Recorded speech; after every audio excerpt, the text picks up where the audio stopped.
it over and putting it in a dry spot on the table so that it won't stick. It will stick to the wet spot, but it won't stick to the dry spot.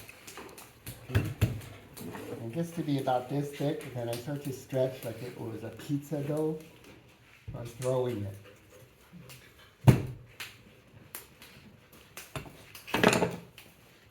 Turn 90 degrees and turn it over. Okay? Turn 90 degrees and turn it over.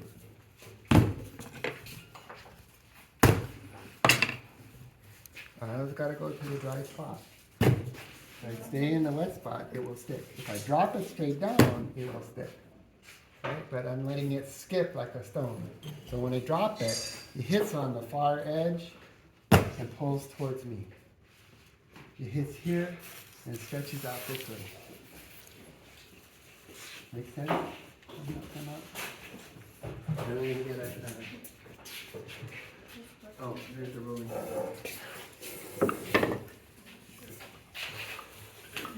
And roll, right? So that right now I can make it a consistently even thickness. But don't roll so much that it sticks to the table. Pick it up again.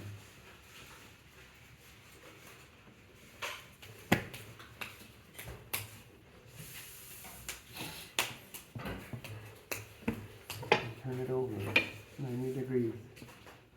You know what I mean by 90 degrees? You know what I'm talking about? Yeah. Everybody clear on that? Anybody not clear about 90 degrees?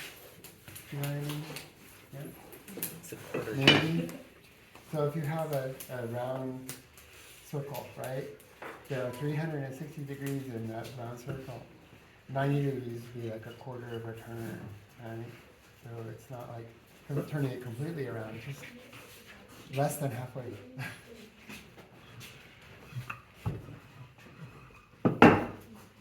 Okay, so now it's thick enough for me to form into the plate.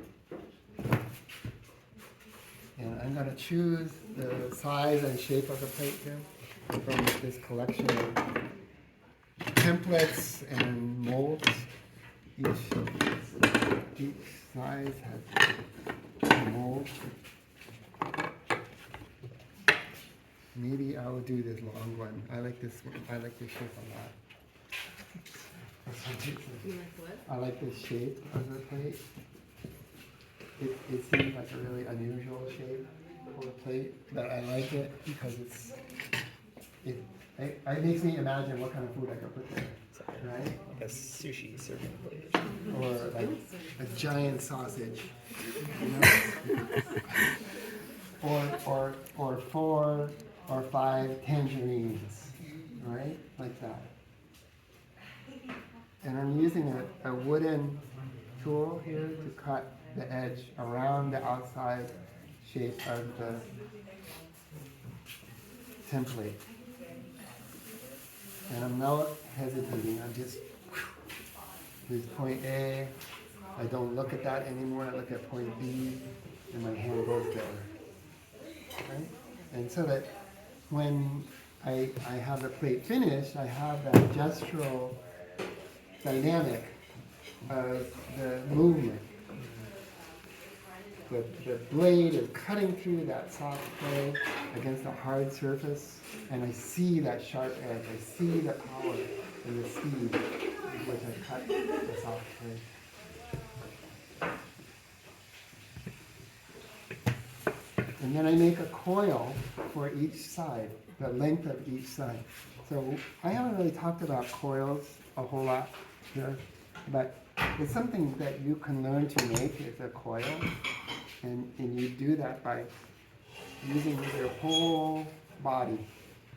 You stand up over the table, or you kneel down on the floor, and you use your back, you use your shoulders, you use all of the mass of your upper body to exert the force downwards and through this cylindrical form, and you're stretching it, right? It's getting longer and longer by sliding your hands over on a diagonal.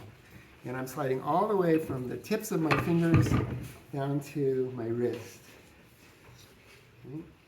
That's all in contact. And I'm trying to make it the same thickness everywhere, and I'm trying to keep it completely round. So it's not like I'm just dropping my weight, but I'm rising and falling and giving hard pressure and soft pressure throughout this roll so that it doesn't flatten out and it doesn't get thin in any one spot. And I want it to be about the thickness of my thumb. So if it's getting too long for me to control, I can cut it in half and gain more control over the shorter length of the coil. As it's getting longer, it's getting thinner, but it's staying even.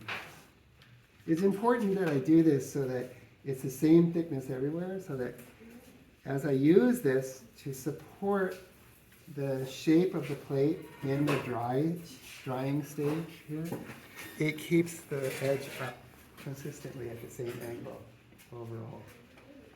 This is an example of what I'm making.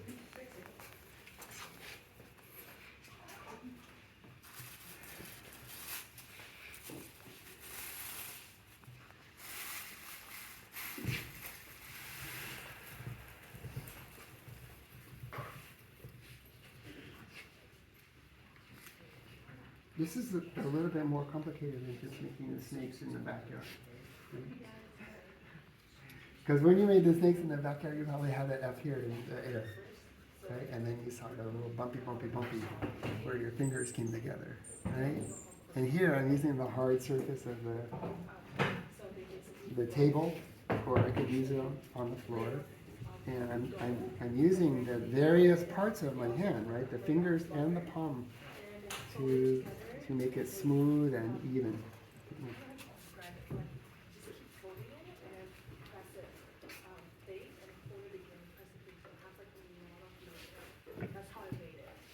Okay.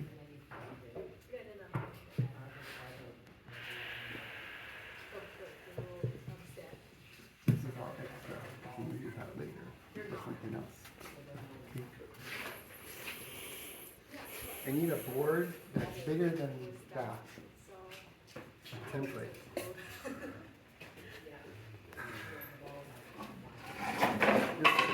This is fine. This is big. Right? That will hold the plate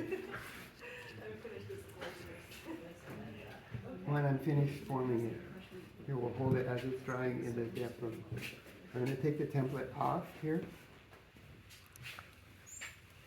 I'm going to lift the slab off the table and put it onto the foam.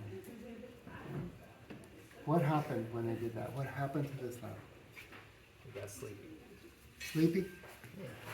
What do you mean sleepy? It's comfortable on the phone. When I put it on the foam? That's bad. Yeah, kind of. Relaxed a little bit, huh? Yeah. You want to put it that way? Right? It's stretched out because I picked it up. It has its own weight. And it sags and stretches and deforms, right? It's no longer in this shape. So now I have to put the template back over and verify that I've got the same shape as the template. And it's indeed longer here. I'm using now a metal tool because this is a soft surface. The wooden tool won't work because I don't have a hard surface underneath there. And I'm just recutting the exterior edge of the slab to make sure that it matches that of the template. I then register the form of the mold to the template, remove the template, and push.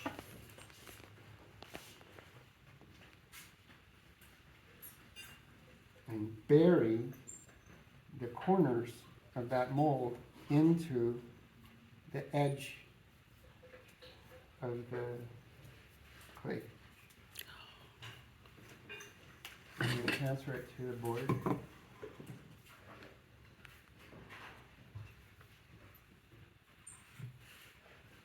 Roll the coils under the edge.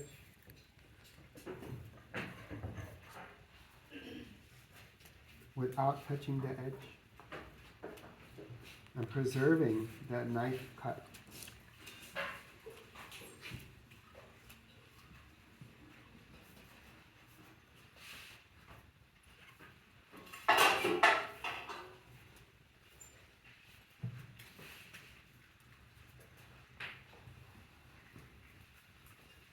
And then remove the template, the mold. Right. Okay, like that. And then have some fun with the slip. You saw the other pieces over there? Really, splish splash, right? That's how I felt today. I feel like one of them looks like it's raining,